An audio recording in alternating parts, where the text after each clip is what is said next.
ಎಲ್ಲರಿಗೂ ನಮಸ್ಕಾರ. ವಂಗಿರಣ ಎಜುಕೇಷನಲ್ ಚಾನಲ್ಗೆ ಸ್ವಾಗತ.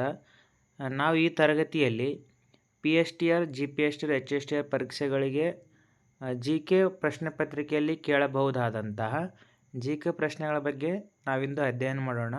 ಇಲ್ಲಿ ನಾನು ಏನು ಮಾಡಿದ್ದೀನಪ್ಪ ಅಂದರೆ ಪ್ರಮುಖವಾಗಿ 4 ಬಹು ಆಯ್ಕೆಗಳ ವಿವರಣೆಯನ್ನು ನೀಡ್ತಾ ಹೋಗಿದ್ದೀನಿ ಅನ್ನುವಂಥದ್ದು. ಎಲ್ಲಿಯೂ ಕೂಡ ಸ್ಕಿಪ್ ಮಾಡದ ಹಾಗೆ ಪ್ರತಿಯೊಂದು ಪ್ರಶ್ನೆಯನ್ನು ವಿವರಣೆ ಸಹಿತ ತಿಳ್ಕೊಳ್ಳೋಕ್ಕೆ ಪ್ರಯತ್ನ ಮಾಡಿ.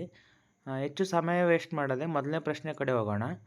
ಮೊದಲನೇ ಪ್ರಶ್ನೆ ಏನಿದೆ ನೋಡಿ, ಭಾರತೀಯ ಸಂವಿಧಾನದ ತತ್ವಗಳು ಮುಖ್ಯವಾಗಿ ಯಾವ ದೇಶದಿಂದ ಪ್ರಭಾವಿತವಾಗಿದೆ? Options A Russia, America, Ireland, Britain ಅನ್ನುವಂಥದ್ದು.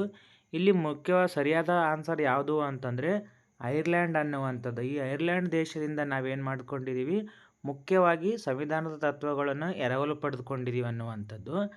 ವಿವರಣೆ ನೋಡೋಣ.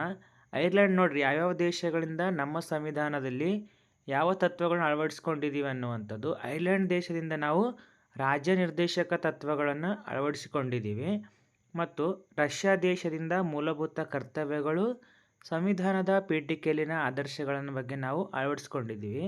ಅದೇ ರೀತಿಯಾಗಿ ಬ್ರಿಟನ್ ದೇಶದ ಸಂವಿಧಾನದಿಂದ ನಾವು ಸಂಸದೀಯ ಮಾದರಿಯ ಸರ್ಕಾರ ಹಾಗೂ ಏಕಪೌರತ್ವ ಅಂಶಗಳನ್ನು ನಾವು ಎರವಲು ಪಡೆದುಕೊಂಡಿದ್ದೀವಿ.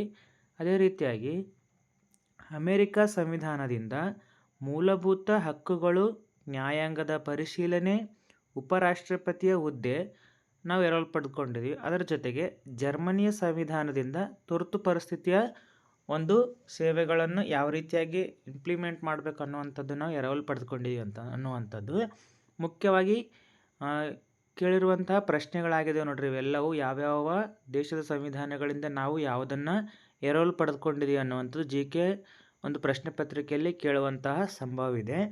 ನೆಕ್ಸ್ಟ್ ಮುಂದಿನ ಪ್ರಶ್ನೆ ಹೋಗೋಣ. ಬಂಗಾಳದ ವಿಭಜನೆ ಯಾವ ವರ್ಷದಲ್ಲಿ ಜರುಗಿತು ಅನ್ನುವಂಥದ್ದು. ಆಪ್ಷನ್ಸ್ ಎ 1885, 1905, 1911, 1920 ಅನ್ನುವಂಥದ್ದು. ಇದಕ್ಕೆ ಸರಿಯಾದ ಉತ್ತರ ಏನಿದೆ ನೋಡಿ, 1905 ಅನ್ನುವಂಥದ್ದು. ಬಿ ಆಪ್ಷನ್ಸ್ ಏನಿಲ್ಲಿ ಸರಿಯಾದ ಉತ್ತರ ಆಗಿದೆ. 1905ರಲ್ಲಿ ಲಾರ್ಡ್ ಕರ್ಜನ್ ಎನ್ನುವಂಥ ವೈಸ್ರಾಯ್ ಏನು ಮಾಡ್ತಾನೆ, ಬಂಗಾಳವನ್ನು ವಿಭಜನೆ ಮಾಡ್ತಾನೆ. ಅದರ ವಿವರಣೆ ನೋಡಿ. ಲಾರ್ಡ್ ಕರ್ಜನ್ ಏನಾಗಿರ್ತಾನೆ, 1905ರಲ್ಲಿ ಅಂದಿನ ವೈಸ್ರಾಯ್ ಆಗಿರ್ತಾನೆ. ಈತ ಏನು ಮಾಡ್ತಾನೆ, ಹಿಂದೂ ಬಹುಸಂಖ್ಯಾತ ಪಶ್ಚಿಮ ಬಂಗಾಳ ಮತ್ತು ಮುಸಲ್ಮಾನ್ ಬಹುಸಂಖ್ಯಾತ ಪೂರ್ವ ಬಂಗಾಳ ಅಂತಂದರೆ ಆ ಬಂಗಾಳದಲ್ಲಿ ಏನು ಮಾಡ್ತಾನೆ, ಪೂರ್ವ ಬಂಗಾಳ ಮತ್ತು ಪಶ್ಚಿಮ ಬಂಗಾಳ ಅಂತೇಳಿ 2 ಭಾಗವಾಗಿ ವಿಂಗಡಣೆ ಮಾಡ್ತಾನೆ ಅನ್ನುವಂಥದ್ದು. ರಾಷ್ಟ್ರೀಯವಾದವನ್ನು ದುರ್ಬಲಗೊಳಿಸುವ, ಒಡೆದು ಆಳುವ ನೀತಿಯಾಗಿತ್ತು. ಇದು ಸ್ವದೇಶಿ ಚಳವಳಿ ಪ್ರತಿಭಟನೆಗಳಿಗೆ ಕಾರಣವಾಯಿತು ಅನ್ನುವಂಥದ್ದು. ಅಂದರೆ ಹಿಂದೂ ಮತ್ತು ಮುಸ್ಲಿಮರನ್ನು ಇಲ್ಲಿ ಡಿವೈಡ್ ಮಾಡಿ ಬಂಗಾಳವನ್ನು ವಿಭಜನೆ ಮಾಡಿದ ಅಂತೇಳಿ. ಇದು ಮುಂದೆ ಸ್ವದೇಶಿ ಮತ್ತು ಚಳವಳಿ ಪ್ರತಿಭಟನೆ ಉಂಟಾದ್ರಿಂದ 1911ರಲ್ಲಿ ಏನಾಯ್ತು, ಇದು ರದ್ದಾಯಿತು. ಇದು ಕೂಡ ಪ್ರಶ್ನೆ ಆಗಿದೆ ನೋಡಿ. ನೆಕ್ಸ್ಟ್ ಮುಂದಿನ ಪ್ರಶ್ನೆ ಹೋಗೋಣ. ಪ್ರೋಟಾನ್ ಅನ್ನು ಕಂಡುಹಿಡಿದ ವಿಜ್ಞಾನಿ ಯಾರು? Options A JJ Thomson, Rutherford, Niels Bohr, Max Planck. ಇಲ್ಲಿ ಸರಿಯಾದ ಉತ್ತರ ಯಾವುದು? ರುದರ್ಫೋರ್ಡ್ ಏನು ಮಾಡ್ತಾನೆ, ಪ್ರೋಟಾನನ್ನು ಕಂಡುಹಿಡಿದಂಥ ವಿಜ್ಞಾನಿ ಆಗಿದ್ದಾನೆ. ಆಪ್ಷನ್ ಇಲ್ಲಿ ಎಲೆಕ್ಟ್ರಾನನ್ನು ಕಂಡುಹಿಡಿದಂಥವರು JJ ಥಾಮ್ಸನ್. ಇದಕ್ಕಾಗಿ ಅವರಿಗೆ ಏನಾಗುತ್ತೆ, 1906ರಲ್ಲಿ ನೊಬೆಲ್ ಪ್ರಶಸ್ತಿಯನ್ನು ಕೂಡ ಪಡೆದುಕೊಂಡಿದ್ದಾರೆ. ನ್ಯೂಟ್ರಾನನ್ನು ಕಂಡುಹಿಡಿದಂಥವರು ಜೇಮ್ಸ್ ಚಾಡ್ವಿಕ್. ಇದರ ಒಂದು ಕಾರಣದಿಂದ ಅವರಿಗೆ 1935ರಲ್ಲಿ ಭೌತಶಾಸ್ತ್ರಕ್ಕೆ ನೊಬೆಲ್ ಪ್ರಶಸ್ತಿಯನ್ನು ಪಡೆದುಕೊಂಡಿದ್ದಾರೆ. ಇದು ಕೂಡ ಪ್ರಶ್ನೆಗಳು ಆಗಿದ್ದಾವೆ ನೋಡಿ GKಯಲ್ಲಿ. ನೆಕ್ಸ್ಟ್ ಮುಂದಿನ ಪ್ರಶ್ನೆ, ನಬಾರ್ಡ್ ಸಂಸ್ಥೆಯ ಮುಖ್ಯ ಕಾರ್ಯ ಯಾವುದು? ಏನು ನಬಾರ್ಡ್ನ ಒಂದು ಮುಖ್ಯ ಕೆಲಸ ಏನು ಮಾಡುತ್ತೆ ಇದು ನಬಾರ್ಡ್ ಅನ್ನುವಂಥದ್ದು? ಕೈಗಾರಿಕಾ ಸಾಲ, ಗ್ರಾಮೀಣ ಮತ್ತು ಕೃಷಿ ಅಭಿವೃದ್ಧಿ ಹಣಕಾಸು, ವಿದೇಶಿ ವ್ಯಾಪಾರ ಸಾಲ, ನಗರ ಅಭಿವೃದ್ಧಿ. ಇದಕ್ಕೆ ಸರಿಯಾದ ಉತ್ತರ ಯಾವುದಂದರೆ ಆಪ್ಷನ್ಸ್ ಬಿ, ಗ್ರಾಮೀಣ ಮತ್ತು ಕೃಷಿ ಅಭಿವೃದ್ಧಿಗೆ ಇದು ಹಣಕಾಸಿನ ಸೌಲಭ್ಯವನ್ನು ಒದಗಿಸಿಕೊಡುತ್ತೆ ಅನ್ನುವಂಥದ್ದು. ನಬಾರ್ಡ್ ಬಗ್ಗೆ ನಾವು ಮತ್ತೊಂದಿಷ್ಟು ಮಾಹಿತಿಯನ್ನು ತಿಳ್ಕೊಳ್ಳೋಣ ನೋಡಿ. ನಬಾರ್ಡ್ ಅಂತಂದರೆ ಇದು ಕೂಡ ಕೇಳುವಂತಹ ಚಾನ್ಸಸ್ ಇರುತ್ತೆ ನೋಡಿ. ನಬಾರ್ಡ್ನ ಪೂರ್ಣ ರೂಪ ಏನು ಅನ್ನುವಂಥದ್ದು? National bank for agriculture and rural development ಅನ್ನುವಂಥದ್ದು. ಇದರ ಸ್ಥಾಪನೆ ಆದದ್ದು 1982ರಲ್ಲಿ. ಇದರ ಒಂದು ಕೇಂದ್ರ ಕಚೇರಿ ಇರುವಂಥದ್ದು ಹಿಂದಿನ ಮುಂಬೈಯಲ್ಲಿ, ಮಹಾರಾಷ್ಟ್ರದ ರಾಜಧಾನಿ ಮುಂಬೈಯಲ್ಲಿ. ಇದರ ಒಂದು ಅಧ್ಯಕ್ಷತೆ ಈಗಿನ ಅಧ್ಯಕ್ಷರು ಹಿಂದಿನ ಅಧ್ಯಕ್ಷರು ಯಾರಿದ್ದಾರಪ್ಪ ಅಂದರೆ ಶಾಜಿ KV ಅನ್ನುವಂಥವರು ನಬಾರ್ಡ್ನ ಪ್ರಸ್ತುತ ಅಧ್ಯಕ್ಷರಾಗಿದ್ದಾರೆ ಅನ್ನುವಂಥದ್ದು ಇದು ವಿವರಣೆ ಆಗಿದೆ ಅನ್ನುವಂಥದ್ದು ಇಲ್ಲಿ ಕೇಳುವಂತಹ ಚಾನ್ಸಸ್ ಇದೆ ನೋಡಿ. ಹಾಗೆ ನೋಟ್ಸ್ ಮಾಡ್ತಾ ಹೋಗಿ. ನೆಕ್ಸ್ಟ್ ಮುಂದಿನ ಪ್ರಶ್ನೆಗೆ ಹೋಗೋಣ. 5ನೇ ಪ್ರಶ್ನೆ, ಸತ್ಯಶೋಧಕ ಸಮಾಜವನ್ನು ಸ್ಥಾಪಿಸಿದವರು ಯಾರು? ಆಪ್ಷನ್ಸ್ ಎ ರಾಜಾರಾಮ್ ಮೋಹನ್ ರಾಯ್, ಜ್ಯೋತಿಬಾ ಫುಲೆ ಆಗ್ಬೇಕು, ಸಾರಿ ಅದೇನು ಜ್ಯೋತಿಬಾ ಫುಲೆ, ದಯಾನಂದ ಸರಸ್ವತಿ, ದಾದಾಬಾಯಿ ನವರೋಜಿ ಅನ್ನುವಂಥದ್ದು. ಇಲ್ಲಿ ಸರಿಯಾಗಿರುವಂಥ ಉತ್ತರ ಯಾವುದು ಅಂತಂದರೆ ಆಪ್ಷನ್ಸ್ ಬಿ, ಯಾವುದು ಜ್ಯೋತಿಬಾ ಫುಲೆ ಏನು ಮಾಡ್ತಾರೆ ಇವರು ಸತ್ಯಶೋಧಕ ಸಮಾಜವನ್ನು ಸ್ಥಾಪನೆ ಮಾಡ್ತಾರೆ ಅನ್ನುವಂಥ ಇದರ ಒಂದು ವಿವರಣೆಯನ್ನು ನೋಡೋಣ. ನೋಡಿ, 1973ರಲ್ಲಿ ಮಹಾರಾಷ್ಟ್ರದ ಪುಣೆಯಲ್ಲಿ ಏನು ಮಾಡ್ತಾರೆ ಇವರು ಸತ್ಯಶೋಧಕ ಸಮಾಜವನ್ನು ಜ್ಯೋತಿಬಾ ಫುಲೆ ಅವರು ಏನು ಮಾಡ್ತಾರೆ ಸ್ಥಾಪನೆ ಮಾಡ್ತಾರೆ ಅನ್ನುವಂಥದ್ದು. ಇವ್ರು ಏನು ಮಾಡ್ತಾರೆ ಮುಂದೆ ಗುಲಾಮಗಿರಿ ಎನ್ನುವಂಥ ಕೃತಿಯನ್ನು ರಚನೆ ಮಾಡ್ತಾರೆ. ಉಳಿದಿರುವಂಥ ಆಪ್ಷನ್ಸಲ್ಲಿ ಬ್ರಹ್ಮ ಸಮಾಜ ಇತ್ತು. ಬ್ರಹ್ಮ ಸಮಾಜವನ್ನು ಯಾರು ಸ್ಥಾಪನೆ ಮಾಡಿದ್ರಪ್ಪ ಅಂದರೆ ರಾಜಾರಾಮ್ ಮೋಹನ್ ರಾಯ್ ಅವರು 1828ರಲ್ಲಿ. ಎಲ್ಲಿ ಅಂದರೆ ಅದು ಕೋಲ್ಕತ್ತಾದಲ್ಲಿ. ಉಳಿದಿರುವ ಇನ್ನೊಂದು ಆಪ್ಷನ್ಸ್ ಆರ್ಯ ಸಮಾಜ. ಇದನ್ನು ದಯಾನಂದ ಸರಸ್ವತಿ ಅವರು 1875ರಲ್ಲಿ ಬಾಂಬೆಯಲ್ಲಿ ಸ್ಥಾಪನೆ ಮಾಡ್ತಾರೆ ನೋಡಿ. ಇವು ಕೂಡ ಪ್ರಶ್ನೆ ಆಗುವಂತಹ ಸಂಭವವಿದೆ ನೋಡಿ. ಎಲ್ಲೂ ಕೂಡ ಸ್ಕಿಪ್ ಮಾಡದಾಗೆ ನೋಡ್ತಾ ಹೋಗಿ. ನೆಕ್ಸ್ಟ್ ಮುಂದಿನ ಪ್ರಶ್ನೆಗೆ ಹೋಗೋಣ. ಮೂಲಭೂತ ಕರ್ತವ್ಯಗಳು ಭಾರತೀಯ ಸಂವಿಧಾನಕ್ಕೆ ಯಾವ ತಿದ್ದುಪಡಿಯ ಮೂಲಕ ಸೇರಿಸಲಾಯಿತು? ಆಪ್ಷನ್ಸ್ ಎ 42ನೇ ತಿದ್ದುಪಡಿ, 44ನೇ ತಿದ್ದುಪಡಿ, 52ನೇ ತಿದ್ದುಪಡಿ, 73ನೇ ತಿದ್ದುಪಡಿ. ಇದಕ್ಕೆ ಸರಿಯಾಗಿರುವ ಉತ್ತರ ಯಾವುದಂದರೆ ಆಪ್ಷನ್ಸ್ ಎ 42ನೇ ತಿದ್ದುಪಡಿಯ ಮೂಲಕ ಮೂಲಭೂತ ಕರ್ತವ್ಯಗಳನ್ನು ಭಾರತೀಯ ಸಂವಿಧಾನಕ್ಕೆ ಸೇರಿಸಲಾಯಿತು ಅನ್ನುವಂಥದ್ದು. ವಿವರಣೆ ನೋಡಿ. 44ನೇ ತಿದ್ದುಪಡಿ ಯಾವುದಕ್ಕೆ ಸಂಬಂಧಪಟ್ಟಿದೆಯಪ್ಪ ಅಂದರೆ 1978ರಲ್ಲಿ ಭಾರತ ಸಂವಿಧಾನಕ್ಕೆ 44ನೇ ತಿದ್ದುಪಡಿ ಮಾಡಿ ಜಾತ್ಯತೀತ ಮತ್ತು ಪ್ರಜಾಪ್ರಭುತ್ವದ ಸ್ವರೂಪದ ಬಗ್ಗೆ ಅಲ್ಲಿ ಸೇರಿಸ್ತಾರೆ ಸಂವಿಧಾನಕ್ಕೆ ಅನ್ನುವಂಥದ್ದು. 52ನೇ ತಿದ್ದುಪಡಿಯ ಮೂಲಕ ಅದು 1985ರಲ್ಲಿ ಆಗಿರುವಂಥದ್ದು. ಪಕ್ಷಾಂತರ ವಿರೋಧದ ಬಗ್ಗೆ ಅಂದರೆ ಶಾಸಕರು ಪಕ್ಷಾಂತರ ಮಾಡುವಂಥ ವಿರುದ್ಧದ ಕುರಿತು ಅಲ್ಲಿ ಹೇಳಲಾಗಿದೆ. ಮತ್ತು 73ನೇ ತಿದ್ದುಪಡಿಯ ಮೂಲಕ ಅದು ಆಗಿದ್ದು 1992ರಲ್ಲಿ ಗ್ರಾಮೀಣ ಸ್ಥಳೀಯ ಸ್ವಯಂ ಸರ್ಕಾರಗಳ ರಚನೆ, ಗ್ರಾಮ ಪಂಚಾಯಿತಿ ಆಗಿರ್ಬೋದು, ತಾಲೂಕು ಪಂಚಾಯತ್ ಆಗಿರ್ಬೋದು, ಜಿಲ್ಲಾ ಪಂಚಾಯತಿಗಳ ರಚನೆಗೆ ಇದು ಅವಕಾಶವನ್ನು ಮಾಡಿಕೊಟ್ಟಿದೆ ಅನ್ನುವಂಥ ಇಷ್ಟು ಈ 3 ಉಳಿದಿರುವಂಥ ಆಪ್ಷನ್ಸ್ಗಳ ಒಂದು ವಿವರಣೆ. ನೆಕ್ಸ್ಟ್ ಮುಂದಿನ ಪ್ರಶ್ನೆಗೆ ಹೋಗೋಣ. ಮಾನವ ರಕ್ತದ ಕೆಂಪು ಬಣ್ಣಕ್ಕೆ ಕಾರಣ ಅಂದರೆ ಮಾನವನಲ್ಲಿರುವಂಥ ಕೆಂಪು ಬಣ್ಣದ ರಕ್ತಕ್ಕೆ ಕಾರಣ ಏನು? Options A chlorophyll, haemoglobin, plasma, RNA. ಇದಕ್ಕೆ ಸರಿಯಾಗಿರುವ ಉತ್ತರ ಯಾವುದು? ಆಪ್ಷನ್ಸ್ ಬಿ ಹಿಮೋಗ್ಲೋಬಿನ್ ಅನ್ನುವಂಥದ್ದು.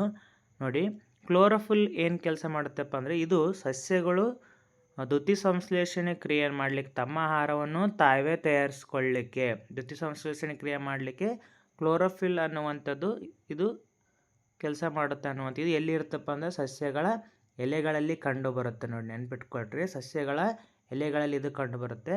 RNA ಫುಲ್ ಫಾರ್ಮ್ ಏನಂತ ಕೇಳುವಂಥ ಚಾನ್ಸ್ ಇದೆ. ಅಂದರೆ ಹಲವು ಪ್ರಶ್ನೆಗಳು ಕಳೆದ ಹಲವು ಒಂದು ಸ್ಪರ್ಧಾತ್ಮಕ ಪರೀಕ್ಷೆಗಳಲ್ಲಿ ಇದ್ರದ ಪೂರ್ಣ ರೂಪ ಕೇಳಿದ್ದಾರೆ. ರೈಬೋ ನ್ಯೂಕ್ಲಿಕ್ ಆ್ಯಸಿಡ್ ಅನ್ನುವಂಥದ್ದು RNAದ ಫುಲ್ ಫಾರ್ಮ್ ಆಗಿದೆ. ನೆಕ್ಸ್ಟ್ ಮುಂದಿನ ಪ್ರಶ್ನೆ, ಗಾಂಧೀಜಿಯವರ ಆತ್ಮಕಥೆಯ ಹೆಸರೇನು? Young India, my experiments with truth, Hindu Swaraj, Satyayuga. ಇದಕ್ಕೆ ಸರಿಯಾಗಿರುವ ಉತ್ತರ ಯಾವುದಪ್ಪ ಅಂದರೆ options B my experiments with truth ಅನ್ನುವಂಥದ್ದು. ನೋಡ್ರಿ, ಗಾಂಧೀಜಿಯವ್ರ ಬಗ್ಗೆ ನಾವು ಎಷ್ಟು ತಿಳ್ಕೊಂಡ್ರೂ ಕೂಡ ಕಡಿಮೆ. ರಾಷ್ಟ್ರಪಿತ ಬಾಪು ಅಂತೇಳಿ ಇವರನ್ನು ಕರಿತೀವಿ, ಮಹಾತ್ಮ ಅಂತೇಳಿ ಕೂಡ. ಇವರು 1919ರಿಂದ ಹಿಡ್ಕೊಂಡು 1919ರಿಂದ ಹಿಡ್ಕೊಂಡು 1947ರ ಒಂದು ಕಾಲಘಟ್ಟವನ್ನು ಸಂಪೂರ್ಣವಾಗಿ ಗಾಂಧಿ ಯುಗ ಅಂತೇಳಿ ನಾವು ಇದನ್ನು ಕರಿತೀವಿ ಅನ್ನುವಂಥದ್ದು. ನೆಕ್ಸ್ಟ್ ಇವ್ರ ವಿವರಣೆ ನೋಡಿ. ಮಹಾತ್ಮ ಅಂತ ಕರೆದಂಥವ್ರು ಯಾರು ಅಂದರೆ ಇವರಿಗೆ ಮೊಟ್ಟ ಮೊದಲ ಬಾರಿಗೆ ಮಹಾತ್ಮ ಅಂತ ಕರೆದವರು ರವೀಂದ್ರನಾಥ್ ಟ್ಯಾಗೋರ್ ಅವರು ಪ್ರಶ್ನೆ ಆಗಿದೆ ನೋಡಿ. ರಾಷ್ಟ್ರಪಿತ ಅಂತೇಳಿ ಮೊಟ್ಟ ಮೊದಲಿಗೆ ಕರೆದವ್ರು ಯಾರು ಅಂದರೆ ಅವರನ್ನು ಸುಭಾಷ್ ಚಂದ್ರ ಬೋಸ್ ಅವರು ಇವರನ್ನು ರಾಷ್ಟ್ರಪಿತ ಅಂತೇಳಿ ಬಿರುದನ್ನು ಕರೀತಾರೆ ಮೊಟ್ಟ ಮೊದಲ ಬಾರಿಗೆ ಅನ್ನುವಂಥದ್ದು. ಇವು ಕೂಡ ಪ್ರಶ್ನೆಗಳು ಆಗಿದ್ದಾವೆ. ನೆಕ್ಸ್ಟ್ ಮುಂದಿನ ಪ್ರಶ್ನೆ, ಪಂಚಶೀಲ ಸಿದ್ಧಾಂತ ಯಾರ ನಡುವೆ ರೂಪಿತಗೊಂಡಿದೆ? Options A Bharat America, Bharat Russia, Bharat China, Bharat Nepal. ಇದಕ್ಕೆ ಸರಿಯಾದ ಉತ್ತರ ಆಪ್ಷನ್ ಸಿ, ಭಾರತ ಮತ್ತು ಚೀನಾದ ದೇಶಗಳ ನಡುವೆ ಪಂಚಶೀಲ ಸಿದ್ಧಾಂತ ರೂಪುಗೊಂಡಿದೆ ಅನ್ನುವಂಥ ಇದರ ಒಂದು ವಿವರಣೆ ನೋಡೋಣ. ನೋಡಿ, 1954ರಲ್ಲಿ ಇದು ಕೂಡ ಇಂಪಾರ್ಟೆಂಟ್ ಆಗಿರುವಂಥ ಯಾವಾಗ ಜರುಗಿತ್ತು ಅಂತ ಕೇಳುವಂಥ ಚಾನ್ಸಸ್ ಇದೆ. 1954 ಏಪ್ರಿಲ್ 29ರಂದು ಭಾರತದ ಪ್ರಧಾನಿ ಜವಾಹರ್ಲಾಲ್ ನೆಹರು ಮತ್ತು ಚೀನಾದ ಪ್ರಧಾನಿ ಜೌ ಎನ್ ಲೇ ಅವರ ನಡುವೆ ನಡೆಯುತ್ತೆ ಅನ್ನುವಂಥದ್ದು. ಆ ಪಂಚ ಅಂದರೆ ಐದು ತತ್ವಗಳು ಏನು ಅಂತಂದರೆ ಪರಸ್ಪರರ ಸಾರ್ವಭೌಮತ್ವ ಮತ್ತು ಪ್ರಾದೇಶಿಕ ಪರಸ್ಪರ ಗೌರವ ನೀಡುವಂಥದ್ದು, ಪರಸ್ಪರನ ಆಕ್ರಮಣಶೀಲತೆ ಇಲ್ಲದಿರುವುದು, ಆಕ್ರಮಣ ಮಾಡದೇ ಇರುವಂಥದ್ದು, ಪರಸ್ಪರರ ಆಂತರಿಕ ವ್ಯವಹಾರಗಳಲ್ಲಿ ಹಸ್ತಕ್ಷೇಪ ಮಾಡಬಾರ್ದು, ಯಾರು ಕೂಡ ಮತ್ತೊಬ್ಬರ ಒಂದು ಹಸ್ತಕ್ಷೇಪದ ಬಗ್ಗೆ ಮಾಡಬಾರ್ದು, ಸಮಾನತೆ ಮತ್ತು ಪರಸ್ಪರ ಲಾಭಕ್ಕಾಗಿ ಏನು ಮಾಡಬೇಕು, ಇಲ್ಲಿ ಮುಂದುಗಾಲನ್ನು ಇಡಬೇಕು ಅನ್ನುವಂಥದ್ದು, ಶಾಂತಿಯುತವಾದಂಥ ಸಹಬಾಳ್ವೆಯನ್ನು ಮಾಡಬೇಕಾಗಿರುವಂಥದ್ದು. ನೆಕ್ಸ್ಟ್ ಮುಂದಿನ ಪ್ರಶ್ನೆಗೆ ಹೋಗೋಣ. ಭೂಕಂಪ ಅಳೆಯುವ ಯಂತ್ರ ಯಾವುದು? Options A barometer, seismograph, hydrometer, altimeter. ಇದಕ್ಕೆ ಸರಿಯಾಗಿರುವ ಉತ್ತರ ಯಾವುದು? ಆಪ್ಷನ್ಸ್ ಬಿ, ಸಿಸ್ಮೋಗ್ರಾಫ್ ಅನ್ನುವಂಥದ್ದು ಭೂಕಂಪವನ್ನು ಅಳೆಯಲಿಕ್ಕೆ ಬಳಸುವಂತಹ ಒಂದು ಸಾಧನ ಅಥವಾ ಯಂತ್ರ ಆಗಿದೆ ಅನ್ನುವಂಥದ್ದು. ಭೂಕಂಪವನ್ನು ಅಳೆಯುವಂಥ ಸಾಧನ ಯಾವುದು? ಇಲ್ಲಿ ಸಿಸ್ಮೋಗ್ರಾಫ್. ಉಳಿದಿರುವಂಥ 3 ಆಪ್ಷನ್ಸ್ಗಳ ಬಗ್ಗೆ ವಿವರಣೆ ತಿಳಿದುಕೊಳ್ಳೋಣ. ಬಾರೋಮೀಟ್ರನ್ನು ಎಲ್ಲಿ ಬಳಸ್ತಾರಪ್ಪ ಅಂತಂದರೆ ವಾಯುಗುಣದ ಒಂದು ಒತ್ತಡವನ್ನು ಅಳೆಯಲಿಕ್ಕೆ ಬ್ಯಾರೋಮೀಟರ್ ಅಥವಾ ಬಾರೋಮೀಟ್ರನ್ನು ಬಳಸ್ತಾರೆ. ಇನ್ನು ಉಳಿದಿರುವಂಥದ್ದು ಹೈಡ್ರೋಮೀಟರ್, ವಸ್ತುವಿನ ಸಾಂದ್ರತೆ ಮತ್ತು ಗುರುತ್ವಾಕರ್ಷಣೆಯನ್ನು ಅಳೆಯಲಿಕ್ಕೆ ಇದನ್ನು ಬಳಸ್ತಾರೆ. ಅಲ್ಟಿಮೀಟರ್, ಒಂದು ವಸ್ತು ಸಮುದ್ರ ಮಟ್ಟದಿಂದ ಎಷ್ಟು ಎತ್ತರದಲ್ಲಿದೆ ಅನ್ನುವಂಥದ್ದು ಅಲ್ಟಿಮೀಟರ್ ಮೂಲಕ ಅಳಿತಾರೆ ಅನ್ನುವಂಥ. ಇವು ಕೂಡ ಪ್ರಶ್ನೆ ಆಗಿವೆ ನೋಡ್ರಿ ಹಲವಾರು ಕಾಂಪಿಟೇಟಿವ್ ಎಕ್ಸಾಮ್ಗಳಲ್ಲಿ. GK ಯಾವುದಾದ್ರೂ ಕೇಳುವಂಥ ಚಾನ್ಸಸ್ ಇದೆ. ನೆಕ್ಸ್ಟ್ ಮುಂದಿನ ಪ್ರಶ್ನೆ, ಗೋಲ್ಡನ್ ಕ್ವಾಡ್ರಿಲ್ಯಾಟ್ರಲ್ ಸಂಪರ್ಕಿಸುವುದು ಯಾವುದನ್ನು ಅನ್ನುವಂಥದ್ದು. ಅಂದರೆ ಸುವರ್ಣ ಚತುಷ್ಪಥ ಅಂತ ಕರಿತೀವಿ ನಾವು. ಏನಂತ ಕರಿತೀವಿ ಇದನ್ನು? ಸುವರ್ಣ ಚತುಷ್ಪಥ. ಯಾವುದಂದರೆ ಸುವರ್ಣ ಚತುಷ್ಪಥ ಅಂತೇಳಿ ಇದನ್ನು ಕರಿತೀವಿ ಅನ್ನುವಂಥದ್ದು. ಸುವರ್ಣ ಚತುಷ್ಪಥ ಏನನ್ನು ಸಂಪರ್ಕ ಮಾಡುತ್ತೆ? ಆಪ್ಷನ್ಸ್ ಎ ಪ್ರಮುಖ ರೈಲ್ವೆ ನಗರಗಳು, ಪ್ರಮುಖ ಮಹಾನಗರ ರಸ್ತೆ ಜಾಲ, ಬಂದರುಗಳು, ಕೈಗಾರಿಕಾ ವಲಯಗಳು. ಇಲ್ಲಿ ಸರಿಯಾಗಿರೋ ಉತ್ತರ ಆಪ್ಷನ್ಸ್ ಬಿ, ಪ್ರಮುಖ ಮಹಾನಗರ ರಸ್ತೆ ಜಾಲ ಅನ್ನುವಂಥ. ಎಲ್ಲೆಲ್ಲಿ ಸಂಪರ್ಕ ಮಾಡುತ್ತೆ ನೋಡಿ, ದೆಹಲಿ, ಮುಂಬೈ, ಚೆನ್ನೈ, ಕೋಲ್ಕತ್ತಾ 4 ಪ್ರಮುಖ ನಗರಗಳನ್ನು ಇದು ಸಂಧಿಸುತ್ತದೆ ಅನ್ನುವಂಥದ್ದು. ಇಲ್ಲಿ ದೆಹಲಿ, ಮುಂಬೈ, ಚೆನ್ನೈ, ಕೋಲ್ಕತ್ತಾ ಈ 4 ನಗರಗಳನ್ನು ಇದು ಸಂಪರ್ಕ ಮಾಡುತ್ತೆ ಅನ್ನುವಂಥದ್ದು. ಇದಕ್ಕೆ 1999ರಲ್ಲಿ ಚಾಲನೆ ನೀಡಲಾಯಿತು ಅನ್ನುವಂಥದ್ದು. ಇದು ಸುಮಾರು 5846 ಕಿಲೋಮೀಟರ್ ಇದು ಉದ್ದವನ್ನು ಹೊಂದಿದೆ. ಇದು ಸುವರ್ಣ ಚತುಷ್ಪಥ ರಸ್ತೆಯನ್ನು ನಿರ್ಮಾಣ ಮಾಡಲಿಕ್ಕೆ ಯಾರು ವಹಿಸ್ಕೊಂಡಿದ್ದಾರಪ್ಪ ಅಂದರೆ national highway authority of India ಇದರ ಒಂದು ನೇತೃತ್ವವನ್ನು ವಹಿಸಿಕೊಂಡಿದೆ ನೋಡಿ. ನೆಕ್ಸ್ಟ್ ಮುಂದಿನ ಪ್ರಶ್ನೆ, ಇಂಡಿಯನ್ ಕೌನ್ಸಿಲ್ ಆ್ಯಕ್ಟ್ 1909 ಏನೆಂದು ಕರೆಯುತ್ತಾರೆ?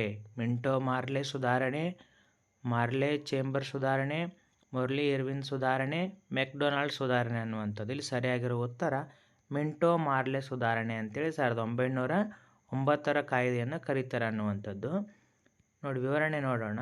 ನೋಡಿ, ಶಾಸಕಾಂಗ ಮಂಡಳಿಗಳಲ್ಲಿ ಭಾರತೀಯ ಪ್ರಾತಿನಿಧ್ಯವನ್ನು ಹೆಚ್ಚಿಸುವುದು. ಅಂದರೆ 1909 ಕಾಯ್ದೆ ಏನು ಹೇಳ್ತಿತ್ತಪ್ಪ ಅಂದರೆ ಶಾಸಕಾಂಗ ಮಂಡಳಿಗಳಲ್ಲಿ ಭಾರತೀಯರ ಒಂದು ಪ್ರಾತಿನಿಧ್ಯವನ್ನು ಹೆಚ್ಚಿಸುವುದು ಮತ್ತು ಮುಸ್ಲಿಮರಿಗೆ ಪ್ರತ್ಯೇಕ ಮತದಾರರ ಒಂದು ಪರಿಚಯವನ್ನು ಮಾಡಿಕೊಟ್ಟಿತು. ಅದರ ಜೊತೆಗೆ ಕೋಮುವಾದವನ್ನು ಕ್ರಮಬದ್ಧಗೊಳಿಸ್ತಾ ಅಂದರೆ ಹಿಂದೂ ಮತ್ತು ಮುಸ್ಲಿಮರಿಗೆ ಪ್ರತ್ಯೇಕವಾದಂಥ ಮತದಾರರ ವರ್ಗವನ್ನು ಇದು ತೋರಿಸಿಕೊಟ್ಟಿತು ಅನ್ನುವಂಥದ್ದು. ನೆಕ್ಸ್ಟ್ ಮುಂದಿನ ಪ್ರಶ್ನೆ, ಗೋಬಿ ಮರುಭೂಮಿ ಯಾವ ದೇಶಗಳಲ್ಲಿ ಇದೆ ಅಥವಾ ಕಂಡು ಬರುತ್ತದೆ? Options A China, Mongolia, Bharat, Pakistan, Iran, Iraq, Turkey ಮತ್ತು ಸಿರಿಯಾ ಅನ್ನುವಂಥದ್ದು. ಇಲ್ಲಿ ಸರಿಯಾಗಿರುವ ಉತ್ತರ ಚೀನಾ ಮತ್ತು ಮಂಗೋಲಿಯಾ ದೇಶಗಳಲ್ಲಿ ಈ ಗೋಬಿ ಮರುಭೂಮಿ ಅನ್ನುವಂಥದ್ದು ಕಂಡುಬರುತ್ತೆ ನೋಡಿ.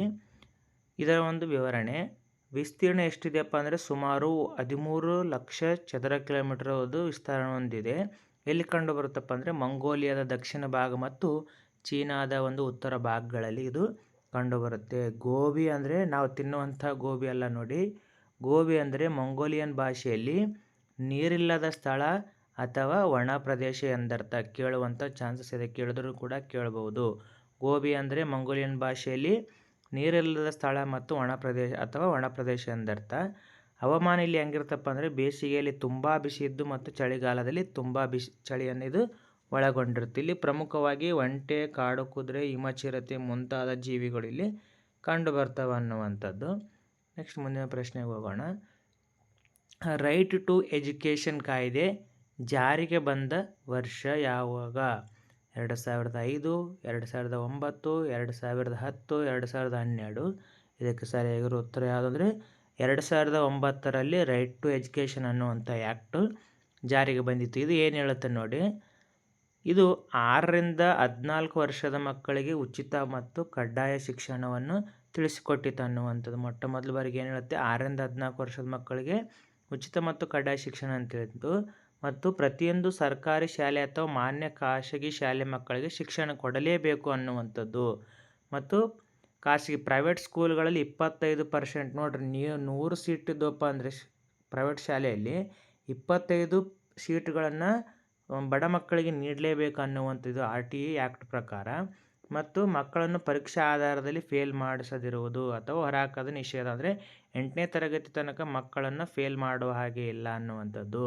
ಮತ್ತು ಪುಸ್ತಕ, ಯೂನಿಫಾರ್ಮ್ ಶುಲ್ಕ ಬಡ ಮಕ್ಕಳಿಗೆ ಉಚಿತವಾಗಿ ಕೊಡಬೇಕು. ಶಿಕ್ಷಕರಿಗೆ ನಿಗದಿತ ಅರ್ಹತೆ ಮತ್ತು ತರಬೇತಿ ಕಡ್ಡಾಯ. ಈಗ ನೋಡ್ರಿ, ನಾವೆಲ್ಲ ಅರ್ಹತೆ ಪಡ್ಕೊಂಡಿದ್ದೀವಿ. TET, CET, GPS ಎಲ್ಲ ಪರೀಕ್ಷೆಗಳನ್ನು ಬರದೇ ನಾವು ಪಾಠ ಮಾಡಲಿಕ್ಕೆ ಹೋಗ್ತೀವಿ ಅನ್ನುವಂಥದ್ದು. ಶಾಲೆಗಳಲ್ಲಿ ಕಡ್ಡಾಯ ಸೌಲಭ್ಯಗಳು, ಶೌಚಾಲಯ, ಕುಡಿಯುವ ನೀರು, ಆಟದ ಮೈದಾನ ಇವೆಲ್ಲವೂ ಇರಲೇಬೇಕು ಅನ್ನುವಂಥದ್ದು. ಯಾವುದ್ರ ಪ್ರಕಾರಪ್ಪ ಅಂತಂದರೆ ಅದು RTE ಆ್ಯಕ್ಟ್ ಪ್ರಕಾರ ಅನ್ನುವಂಥದ್ದು. ನೆಕ್ಸ್ಟ್ ಮುಂದಿನ ಪ್ರಶ್ನೆ.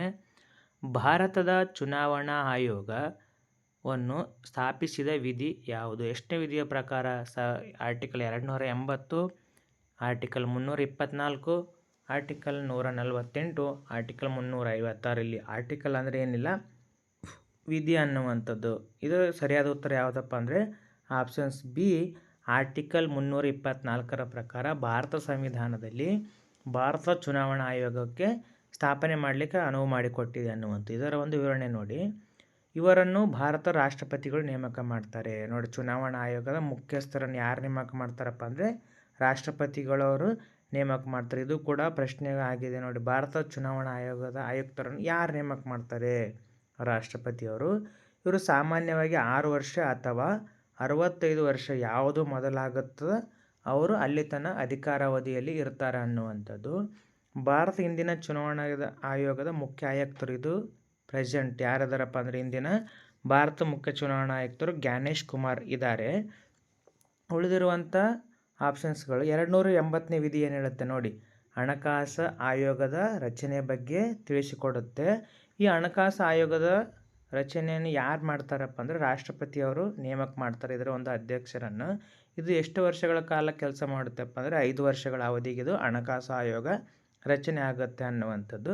ಮುಂದುವರೆದು 148ನೇ ವಿಧಿ ಏನು ಹೇಳುತ್ತಪ್ಪ ಅಂದರೆ ಕಂಟ್ರೋಲ್ ಮತ್ತು ಆಡಿಟರ್ ಜನರಲ್ ಹುದ್ದೆಯ ಬಗ್ಗೆ ತಿಳಿಸಿಕೊಡುತ್ತೆ. ಇದು ಕೂಡ ಬಹಳಷ್ಟು ಪರೀಕ್ಷೆಗಳಲ್ಲಿ ಕೇಳಿದ್ದಾರೆ ನೋಡ್ರಿ. 148ನೇ ವಿಧಿ ಏನನ್ನು ಹೇಳುತ್ತೆ ಅನ್ನುವಂಥದ್ದು. ಇವರನ್ನು ಕೂಡ ರಾಷ್ಟ್ರಪತಿಯವರೇ ನೇಮಕ ಮಾಡ್ತಾರೆ. ನೆಕ್ಸ್ಟ್ ಮುಂದುವರೆದು 356ನೇ ವಿಧಿ ಏನು ಹೇಳುತ್ತೆ? ರಾಜ್ಯ ತುರ್ತು ಪರಿಸ್ಥಿತಿಯ ಬಗ್ಗೆ ತಿಳಿಸಿಕೊಡುತ್ತೆ ಅನ್ನುವಂಥದ್ದು. ಇದು ಕೂಡ ಪ್ರಶ್ನೆ ಆಗಿದೆ ನೋಡಿ. 352ನೇ ವಿಧಿ, 356ನೇ ವಿಧಿ, 360ನೇ ವಿಧಿ 3 ತುರ್ತು ಪರಿಸ್ಥಿತಿಗಳ ಬಗ್ಗೆ ಪ್ರಶ್ನೆ ಆಗಿದೆ. ನೆಕ್ಸ್ಟ್ ಮುಂದಿನ ಪ್ರಶ್ನೆ. ಅಂತಾರಾಷ್ಟ್ರೀಯ ನ್ಯಾಯಾಲಯದ ಮುಖ್ಯ ಕಚೇರಿ ಎಲ್ಲಿದೆ? ಆಪ್ಷನ್ಸ್ ಎ ನ್ಯೂಯಾರ್ಕ್, ಜಿನೆವಾ, ಹೇಗ್, ವಿಯೆನ್ನಾ. ಇಲ್ಲಿ ಸರಿಯಾಗಿರೋ ಉತ್ತರ ಯಾವುದಂದರೆ ಹೇಗ್ ಅನ್ನುವಂಥದ್ದು. ಇದಕ್ಕೆ ಸರಿಯಾದಂಥ ಉತ್ತರ ಯಾವುದು ಅಂದರೆ ನೆದರ್ಲ್ಯಾಂಡಿನ ಹೇಗ್ ಅನ್ನುವಂಥದ್ದು.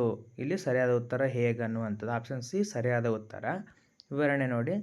ವಿಶ್ವಸಂಸ್ಥೆ ಇದನ್ನು ನಾವು UNA ಅಂತೇಳಿ ಕರಿತೀವಿ. United Nations of organisers, UNO ಅಂತೇಳಿ ನಾವು ಇದನ್ನು ಕರಿತೀವಿ. ಇದು ಯಾವಾಗ ಸ್ಥಾಪನೆ ಆಯ್ತು ನೋಡಿ ಪ್ರಶ್ನೆ ಈಗೂ ಕೂಡ ಕೇಳ್ಬೋದು. ಇದು 24 ಅಕ್ಟೋಬರ್ 1945ರಲ್ಲಿ ಸ್ಥಾಪನೆ ಆಯಿತು. ಇದರ ಒಂದು ಮುಖ್ಯ ಕಚೇರಿ ಎಲ್ಲಿದೆಯಪ್ಪ ಅಂದರೆ ನ್ಯೂಯಾರ್ಕ್. ಇದು ಕೂಡ ಕೇಳುವಂತಹ ಚಾನ್ಸಸ್ ಇದೆ ನೋಡಿ. ಇದರ ಒಂದು ಮುಖ್ಯವಾಗಿ 6 ಅಂಗಸಂಸ್ಥೆಗಳನ್ನು ಇದು ಒಳಗೊಂಡಿದೆ ಅನ್ನುವಂಥದ್ದು. ಸಾಮಾನ್ಯ ಸಭೆ, ಭದ್ರತಾ ಮಂಡಳಿ, ಆರ್ಥಿಕ ಮತ್ತು ಸಾಮಾಜಿಕ ಮಂಡಳಿ, ಅಂತಾರಾಷ್ಟ್ರೀಯ ನ್ಯಾಯಾಲಯ, ಕಾರ್ಯದರ್ಶಾಲಯ ಅನ್ನುವಂಥ ಉಳಿದಿರುವಂಥ ಅಂಗಸಂಸ್ಥೆಗಳು ಯಾವ್ಯಾವಪ್ಪ ಅಂದರೆ WHO, ಯುನೆಸ್ಕೋ, ಯುನಿಸೆಫ್ ಇವು ಮುಂತಾದಂತಹ ಇತರ ವಿಶೇಷ ಅಂಗಸಂಸ್ಥೆಗಳು. ಜಿನೇವಾದಲ್ಲಿ ನಾವೇನು ನೋಡ್ತೀವಪ್ಪ ಅಂದರೆ ವಿಶ್ವ ಆರೋಗ್ಯ ಸಂಸ್ಥೆಯ ಒಂದು ಕೇಂದ್ರ ಕಚೇರಿ ನಾವು ನೋಡ್ತೀವಿ ಅನ್ನುವಂಥದ್ದು. ಇವು ಕೂಡ ನೀವು ಕಣ್ಣಾಡಿಸ್ಬೇಕಾಗತ್ತೆ ನೋಡಿ. ಇಷ್ಟು ಇದರ ಒಂದು ವಿವರಣೆ, ಸಂಕ್ಷಿಪ್ತ ವಿವರಣೆ. ನೆಕ್ಸ್ಟ್ ಮುಂದಿನ ಪ್ರಶ್ನೆ, ಸಿಂಧೂ ಬಯಲಿನ ನಾಗರಿಕತೆಯ ಪ್ರಮುಖ ಬಂದರು ನಗರ ಯಾವುದಾಗಿತ್ತು? ಮೊಹೆಂಜೊದಾರೋ, ಹರಪ್ಪ, ಲೋಥಾಲ್, ಧೋಲವಿರ. ಇದಕ್ಕೆ ಸರಿಯಾದ ಉತ್ತರ ಆಪ್ಷನ್ ಸಿ ಮೊಹೆಂಜೊದಾರೋ, ಹರಪ್ಪ, ಲೋಥಾಲ್, ಧೋಲವಿರ. ಇಲ್ಲಿ ಸರಿಯಾಗಿರೋ ಉತ್ತರ ಏನು ಕೇಳಿದ್ದಾರೆ ನೋಡ್ರಿ. ಬಂದರು ನಗರ ಯಾವುದಾಗಿತ್ತಪ್ಪ ಅಂದರೆ ಆಪ್ಷನ್ ಸಿ ಲೋಥಾಲ್ ಅನ್ನುವಂಥದ್ದು ಸಿಂಧೂ ನಾಗರಿಕತೆಯ ಒಂದು ಬಂದರು, ಅಂದರೆ ಹಡಗು ನಿಲ್ಲುವಂಥ ಸ್ಥಳ. ಇದು ವ್ಯಾಪಾರದ ಒಂದು ಪ್ರಮುಖ ಕೇಂದ್ರವಾಗಿತ್ತು. ಮೊಹೆಂಜೊದಾರೋ ಯಾವುದಕ್ಕೆ ಪ್ರಸಿದ್ಧಿಯಾಗಿತ್ತಪ್ಪ ಅಂದರೆ ಅಲ್ಲಿ ಒಳಚರಂಡಿ ವ್ಯವಸ್ಥೆ ಇತ್ತು, ಇಟ್ಟಿಗೆಗಳಿತ್ತು ಮತ್ತು ಸ್ನಾನದ ಗೃಹ ಕೂಡ ಅಲ್ಲಿ ಗೃಹ ಇತ್ತು ಅಂತ ನೋಡಿ. ಇದು ಕೇಳುವಂಥ ಚಾನ್ಸಸ್ ಇದೆ. ಯಾವ ಒಂದು ಹರಪ್ಪದ ಯಾವ ನಗರದಲ್ಲಿ ಸ್ನಾನದ ಗೃಹ ಸಿಕ್ಕಿದೆ ಅಥವಾ ಕಂಡು ಬಂದಿದೆ ಅನ್ನುವಂಥ ಕೇಳುವಂಥ ಚಾನ್ಸಸ್ ಇದೆ. ನೆಕ್ಸ್ಟ್ ಮುಂದುವರೆದು, ಹರಪ್ಪವು R.D. ಬ್ಯಾನರ್ಜಿ ಅವರು ಶೋಧಿಸಿದ್ದಾರೆ. ಇಲ್ಲಿ ಚಿತ್ರಾತ್ಮಕ ಲಿಪಿಯನ್ನು ಕಂಡುಹಿಡಿದು ಇದು ಕೂಡ ಇಂದಿಗೂ ಕೂಡ ಅದನ್ನು ಕೋಡಿಂಗ್ ಮಾಡೋಕ್ಕಾಗ್ತಿಲ್ಲ, ಓದೋಕ್ಕೆ ಸಾಧ್ಯ ಆಗ್ತಿಲ್ಲ ಅನ್ನುವಂಥದ್ದು. ಧೋಲವಿರ 1990ರಲ್ಲಿ R.S. ಬಿಸ್ಟ್ ಅವರ ನೇತೃತ್ವದಲ್ಲಿ ಇದನ್ನು ಸಂಶೋಧನೆ ಮಾಡಲಾಯಿತು. ಇಲ್ಲಿ ಮುಖ್ಯವಾಗಿ ಏನನ್ನು ಸಿಕ್ಕಿದೆ ಅಂತಂದರೆ ದೊಡ್ಡ ತಟಾಕಗಳು, ಕೆರೆಗಳು, ಕಾಲುವೆಗಳು ಇಲ್ಲಿ ಸಿಕ್ಕಿದ್ದಾವೆ ಅನ್ನುವಂಥದ್ದು. ಅಂದರೆ ಹಿಂದಿನ ಕಾಲದಲ್ಲಿ ನೀರಿಗೆ ಇಲ್ಲಿ ಕೊರತೆನೇ ಇರಲಿಲ್ಲ ಅನ್ನುವಂಥದ್ದು. ಧೋಲವಿರ ಅನ್ನುವಂಥ ಇವತ್ತು ಗುಜರಾತ್ ರಾಜ್ಯದಲ್ಲಿ ಕಂಡು ಬರುತ್ತೆ ನೋಡ್ರಿ. ಇಷ್ಟು ಇದರ ಒಂದು ಸಂಕ್ಷಿಪ್ತ ವಿವರಣೆ. ನೆಕ್ಸ್ಟ್ ಮುಂದಿನ ಪ್ರಶ್ನೆ, ರಾಜ್ಯ ನೀತಿ ನಿರ್ದೇಶಕ ತತ್ವಗಳು ಯಾವ ದೇಶದ ಸಂವಿಧಾನದಿಂದ ಎರವಲು ಪಡೆಯಲಾಗಿದೆ? Options A America, Ireland, Russia, France. ಇದಕ್ಕೆ ಸರಿಯಾದ ಉತ್ತರ ಯಾವುದು ಅಂದರೆ ಐರ್ಲ್ಯಾಂಡ್. ನಾನು ಆಗಲೇ ಹೇಳಿದೆ ಒಂದಿಷ್ಟು ಮೊದಲು 2ನೇ ಪ್ರಶ್ನೆ 3ನೇ ಪ್ರಶ್ನೆಯಲ್ಲಿ ಸಂಕ್ಷಿಪ್ತ ವಿವರಣೆ ಬಗ್ಗೆ ತಿಳ್ಕೊಂಡಿದ್ದೀವಿ ನಾವು ಆಲ್ರೆಡಿ. ರಾಜ್ಯ ನಿರ್ದೇಶಕ ತತ್ವ ಅನ್ನುವಂಥದ್ದು ಐರ್ಲ್ಯಾಂಡ್ ದೇಶದಿಂದ ನಾವು ಎರವಲು ಪಡೆದುಕೊಂಡಿದ್ದೀವಿ ಅನ್ನುವಂಥದ್ದು. ನೆಕ್ಸ್ಟ್ ನೋಡಿ, ರಾಜ್ಯ ನಿರ್ದೇಶಕ ತತ್ವಗಳು ಯಾವ ವಿಧಿಯಿಂದ ಅಂತಂದರೆ ಸಂವಿಧಾನದ 4ನೇ ಭಾಗ. ಇದು ಕೂಡ ಕೇಳುವಂಥ ಚಾನ್ಸಸ್ ಇದೆ ನೋಡಿ. ಸಂವಿಧಾನದ ಯಾವ ಭಾಗದಲ್ಲಿ ರಾಜ್ಯ ನಿರ್ದೇಶಕ ತತ್ವಗಳು ಕಂಡು ಬರ್ತವೆ? ಸಂವಿಧಾನ 4ನೇ ಭಾಗದಲ್ಲಿ. ಯಾವ ವಿಧಿಯಪ್ಪ ಅಂತಂದರೆ 36ನೇ ವಿಧಿಯಿಂದ 51ರ ವಿಧಿಯವರೆಗೆ ಈ ರಾಜ್ಯ ನಿರ್ದೇಶಕ ತತ್ವಗಳು ಕಂಡು ಬರ್ತವೆ. ಇವು ನ್ಯಾಯಾಲಯದಲ್ಲಿ ಅನ್ವಯಿಸಬಹುದಾದ ಹಕ್ಕುಗಳ ಇವು ರಾಜ್ಯ ನಿರ್ದೇಶಕ ತತ್ವಗಳು ಉಲ್ಲಂಘನೆ ಆದರೆ ನ್ಯಾಯಾಂಗದಲ್ಲಿ ನಾವು ಕೇಳುವಂಗಿಲ್ಲ. ಅಂದರೆ ನ್ಯಾಯಾಂಗಗಳ ಮೂಲಕ ನಾವು ಇದನ್ನು ರಕ್ಷಿಸಲಿಕ್ಕೆ ಅವಕಾಶ ಇಲ್ಲ. ಆದರೆ ರಾಜ್ಯವು ನೀತಿ ನಿರ್ಣಯ ಮಾಡುವಾಗ ಪಾಲಿಸಬೇಕಾದಂಥ ಮೌಲ್ಯಗಳಾಗಿವೆ. ಅಂದರೆ ನಾವು ಹಕ್ಕುಗಳ ಉಲ್ಲಂಘನೆ ಆದರೆ ನಾವು ಕೋರ್ಟ್ ಮೊರೆ ಹೋಗ್ಬೋದು, ಆದರೆ ರಾಜ್ಯ ನಿರ್ದೇಶಕಗಳು ಉಲ್ಲಂಘನೆ ಆದರೆ ಕೋರ್ಟ್ ಮೊರೆ ಹೋಗುವಂತಿಲ್ಲ. ಇದನ್ನು ನಾವು ಐರಿಷ್ ಸಂವಿಧಾನದಿಂದ ಪ್ರೇರಿತಗೊಂಡು ಅಥವಾ ಎರವಲು ಪಡೆದುಕೊಂಡಿದ್ದೀವಿ ಅನ್ನುವಂಥದ್ದು. ನೆಕ್ಸ್ಟ್ ಮುಂದಿನ ಪ್ರಶ್ನೆ, ಭಾರತದ ಅತಿ ದೊಡ್ಡ ಒಳನಾಡಿನ ಉಪ್ಪು ನೀರಿನ ಸರೋವರ. ಪ್ರಶ್ನೆ ಹಿಂಗೂ ಕೇಳ್ತಾರೆ ನೋಡಿ. ಭಾರತ ಅತಿ ದೊಡ್ಡ ಒಳನಾಡು ಉಪ್ಪು ನೀರಿನ ಸರೋವರ ಚಿಲ್ಕ್ ಸರೋವರ, ಸಾಂಬಾರ್ ಸರೋವರ, ಪುಲಿಕಾಟ್ ಸರೋವರ ಅನ್ನುವಂಥದ್ದು. ಇಲ್ಲಿ ಸರಿಯಾದ ಉತ್ತರ ಯಾವುದಪ್ಪ ಅಂತಂದರೆ ಆಪ್ಷನ್ಸ್ ಬಿ ಸಾಂಬಾರ್ ಸರೋವರ ಇದಕ್ಕೆ ಸರಿಯಾಗಿರುವಂಥ ಉತ್ತರ ಅದು ನೋಡಿ. ಇದು ರಾಜಸ್ಥಾನ. ಹೆಂಗೆ ನೆನ್ಪಿಟ್ಕೋಬೇಕಪ್ಪ ಅಂದರೆ ಇಲ್ಲಿ ಸಾಂಬಾರ್ ಆರ್ ಅನ್ನುವಂಥ ಲಾಸ್ಟಿಗೆ ಬಂದಿದೆ, ರಾಜಸ್ಥಾನ್ ಆರ್ ಕೂಡ ಇದು ಪ್ರಾರಂಭ ಆಗುತ್ತೆ. 2 RR ಅನ್ನುವಂಥದ್ದು. ರ ಇದನ್ನು ನಾವು ನೆನ್ಪಿಟ್ಕೊಳ್ಬೇಕಾಗತ್ತೆ ನೋಡ್ರಿ. ಇದು ಈಸಿಯಾಗಿರುವಂಥ ಟ್ರಿಕ್ ನೋಡ್ರಿ. ಅದರ ಒಂದು ವಿವರಣೆ, ಚಿಲ್ಕ್ ಸರೋವರ ಎಲ್ಲಿದೆಯಪ್ಪ ಅಂತಂದರೆ ಇದು ಇಂದಿನ ಒಡಿಸ್ಸಾ ರಾಜ್ಯದಲ್ಲಿ ಕಂಡುಬರುತ್ತೆ ನೋಡ್ರಿ. ಚಿಲ್ಕ್ ಸರೋವರ ಒಡಿಸ್ಸಾ ರಾಜ್ಯದಲ್ಲಿ. ಇದು ಕೂಡ ಪ್ರಶ್ನೆ ಆಗಿದೆ. ಚಿಲ್ಕ್ ಸರೋವರ ಯಾವ ರಾಜ್ಯದಲ್ಲಿ ಕಂಡುಬರುತ್ತೆ? ಇದು ಏಷ್ಯಾದ ಅತಿ ದೊಡ್ಡ ಉಪ್ಪು ನೀರಿನ ಸರೋವರ. ಅದು ಕೇಳಿರುವಂಥದ್ದು ಒಳನಾಡಿನ ಉಪ್ಪು ನೀರಿನ ಸರೋವರ. ಇದು ಬರೀ ಕೇವಲ ಏಷ್ಯಾದ ಅತಿ ದೊಡ್ಡ ಉಪ್ಪು ನೀರಿನ ಸರೋವರ. ಸಾಂಬಾರ್ ಸರೋವರ ಎಲ್ಲಿದೆ ಅಂತಂದರೆ ಅದು ರಾಜಸ್ಥಾನದ ಜೈಪುರ್ ಮತ್ತು ಅಜ್ಮೀರ್ದಲ್ಲಿ ಕಂಡುಬರುತ್ತೆ. ಪುಲಿಕಾಡ್ ಸರ ಅನ್ನುವಂಥದ್ದು ಆಂಧ್ರ ಪ್ರದೇಶ ಮತ್ತು ತಮಿಳುನಾಡು ರಾಜ್ಯಗಳ ಗಡಿಗಳಲ್ಲಿ ಕಂಡುಬರುತ್ತೆ. ಲೋಕ್ಟಾಕ್ ಸರೋವರ ಅನ್ನುವಂಥದ್ದು ಮಣಿಪುರ ರಾಜ್ಯದಲ್ಲಿ ಕಂಡುಬರುತ್ತೆ ನೋಡಿ. ಇಷ್ಟು ಈ ಒಂದು ಪ್ರಶ್ನೆಯ ಸಂಕ್ಷಿಪ್ತ ವಿವರಣೆ. ನೆಕ್ಸ್ಟ್ ಮುಂದಿನ ಪ್ರಶ್ನೆ, ಗಂಗಾ ಕಾರ್ಯ ಯೋಜನೆಯ ಉದ್ದೇಶವೇನಾಗಿತ್ತು? ಆಪ್ಷನ್ ಸಿ ನೀರಾವರಿ, ಪ್ರವಾಹ ನಿಯಂತ್ರಣ, ನದಿ ಶುದ್ಧೀಕರಣ, ವಿದ್ಯುತ್ ಉತ್ಪಾದನೆ. ಇದಕ್ಕೆ ಸರಿಯಾಗಿರೋ ಉತ್ತರ ಯಾವುದಂದರೆ ಆಪ್ಷನ್ ಸಿ, ನದಿಯ ಶುದ್ಧೀಕರಣ ಅನ್ನುವಂಥದ್ದು ಗಂಗಾ ಕಾರ್ಯಯೋಜನೆಯ ಒಂದು ಮುಖ್ಯ ಉದ್ದೇಶ ಆಗಿತ್ತು. ಇದರ ಒಂದು ವಿವರಣೆ ನೋಡಿ. ಇದು ಒಂದು ಗಂಗಾ ನದಿ ಶುದ್ಧ ಯೋಜನೆ ಅನ್ನುವಂಥದ್ದು ನಮಾಮಿ ಗಂಗೆ ಕಾರ್ಯಕ್ರಮದ ಒಂದು ಭಾಗ ಆಗಿದೆ ಅನ್ನುವಂಥದ್ದು. ಇದು 2014ರಲ್ಲಿ ಆರಂಭ ಆಗಿತ್ತು. ನದಿಗಳ ಮಾಲಿನ್ಯವನ್ನು ತಡೆಗಟ್ಟುವುದು ಇದರ ಒಂದು ಮುಖ್ಯ ಗುರಿಯಾಗಿತ್ತು ಅನ್ನುವಂಥದ್ದು.